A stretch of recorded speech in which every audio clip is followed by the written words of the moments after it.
Okay, तो start करते हैं हमारे rules of image formation in spherical mirror. तो सबसे पहले बात करते हैं हम अपने कॉनकेव मिरर की, जहाँ पे हमें 4 रूल्स देखने को मिलते हैं। ओके, तो सबसे पहले आते हैं हम रूल नंबर 1 पे। यहाँ पे आप देखेंगे कि अगर आपकी जो इंसिडेंट रे है वो अगर पोल पे स्ट्राइक कर रही है, राइट, तो वो कुछ इस तरीके से रिफ्लेक्ट बैक होगी कि आपका एंगल ऑफ इंसिडेंट आपको एंगल ऑफ रिफ्लेक्शन के इक्वल मिलेगा। ओके, अब ऐसा क्यों? तो ये जानने के लिए अगर हम फोकस करें पोल पे जहाँ पे लाइट स्ट्राइक हुई है, और यहाँ पे अगर हम एक छोटा सा एलिमेंट लें और इसको जूम इन करते रहें, तो आप इसको इमेजिन कर सकते हैं कि यहाँ पे आपको इस पॉइंट पे एक प्लेन मिरर की तरह एक्ट करता हुआ ये दिखेगा, राइट। ओके, प्लेन मिरर यानी आप यहाँ पे किस तरीके से इसको इमेजिन कर सकते हैं, जो हमने लॉज ऑफ रिफ्लेक्शन पे पढ़ा था कि अगर एक प्लेन सरफेस पे लाइट इंसिडेंट करती है तो वो कुछ इस तरीके से रिफ्लेक्ट होती है कि angle of incident angle of reflection के इक्वल आएगा। ओके, ये सेम रूल को फॉलो कर रहा है जो कि आपका क्या है, law of reflection. At a point of incident your incident angle will be equal to your reflected angle, और यही लॉ को कॉनकेव मिरर भी फॉलो करेगा, यानी लॉ ऑफ रिफ्लेक्शन को फॉलो करेगा। इट मीन्स अगर पोल पे स्ट्राइक करेगी तो वो कुछ इस तरीके से रिफ्लेक्ट होगी कि angle of incident angle of reflection के इक्वल आएगा। ओके, रूल नंबर 2 पे आते हैं। सेम यहाँ पे आपकी इंसिडेंट रे किसके थ्रू होके जाएगी, फोकस के थ्रू, और जैसे ही फोकस के थ्रू जाएगी eight a point of incident आपको क्या देखने को मिलेगा कि eight a point of incident पे वो कुछ इस तरीके से रिफ्लेक्ट बैक होगी कि आपका एंगल ऑफ इंसिडेंट आएगा आपके एंगल ऑफ रिफ्लेक्शन के, राइट। और ये जैसे इक्वल आएंगे एक दूसरे के, तो लाइट आपको जो रिफ्लेक्टेड रे है वो आपको किस तरीके से दिखेगी, parallel to your principal axis.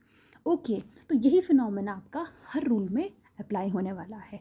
Angle of incident equals to angle of reflection, कहाँ पे, at a point of incident, right. Get into the third rule. Third rule हमारा ये कहता है कि अगर आपकी इंसिडेंट रे पैरेलल होगी प्रिंसिपल एक्सिस के, तो वो जैसे ही आपकी कहाँ पे करेगी, इंसिडेंट करेगी आपके कॉनकेव मिरर पे, तो अगर मैं वहाँ पे एक नॉर्मल ड्रॉ करूँ, इस पॉइंट पे एक नॉर्मल ड्रॉ करूँ, तो एंगल ऑफ इंसिडेंट किसके इक्वल आएगा, आपके एंगल ऑफ रिफ्लेक्शन के, राइट। और ये कुछ इस तरीके से यहाँ से बाहर निकल जाएगी और कैसी दिखाई देगी कि ये फोकस से पास थ्रू होके बाहर जा रही है। ओके, तो ये है केस, राइट। और जैसे ही हम देखेंगे ये parallel to the principal axis है, तो रिफ्लेक्ट कैसी होगी, थ्रू द फोकस, और यही रूल यहाँ पे फॉलो करेगा, angle of incident equals to angle of reflection. Fourth case में आते हैं जो कि हमारा एक मज़ेदार केस है।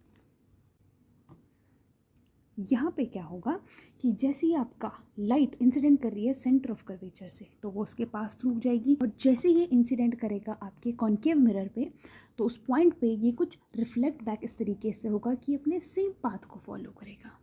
अब सेम पाथ को फॉलो क्यों कर रहा है, सेम वही रूल हम यहाँ पर लगाएंगे।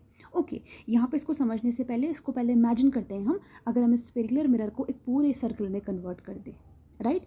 तो अगर आप सेंटर पॉइंट से लेके सेंटर ऑफ सर्कमफेरेंस पे देखो, तो ये जो आपके डिस्टेंस है ये क्या है, आर रेडियस है, राइट।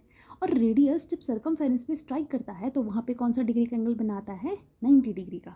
ओके, और जहाँ पे ये क्या कर रहा है, इंसिडेंट कर रहा है, इसको अगर हम जूम इन करें तो आप देखेंगे सेम लॉ अगर मैं देखूँ यहाँ पे, तो अगर मैं यहाँ पे क्या करूँ, इसको एक प्लेन मिरर की तरह एज्यूम करूँ, तो आपको क्या मिलेगा कि आपका जो सेंटर ऑफ कर्वेचर से पॉइंट आ रहा है वो एक नॉर्मल ड्रॉ हो रहा है।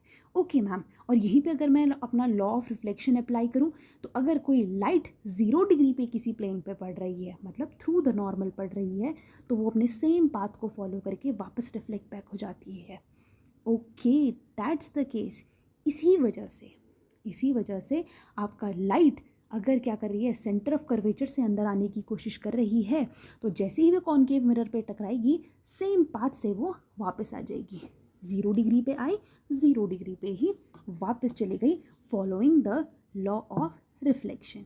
तो यही सारे थे हमारे चारों रूल जो कि हमारे लॉ ऑफ रिफ्लेक्शन को उसी तरीके से फॉलो करते हैं जैसे कि प्लेन मिरर पे। यहाँ पर आप एज्यूम कर सकते हैं कि आपका जिस पॉइंट पे आपकी लाइट इंसिडेंट हो रही है उसको प्लेन मिरर एज्यूम कर सकते हैं, और आप angle of incident equals to angle of reflection आएगा, और ये 4 रूल आप यहाँ से बना सकते हैं। इन डायग्राम्स को बनाएंगे, प्रैक्टिस करेंगे ताकि ये हमारे टिप पे आ जाए, राइट। नेक्स्ट वीडियो में देखेंगे कॉन्वेक्स मिरर के लिए।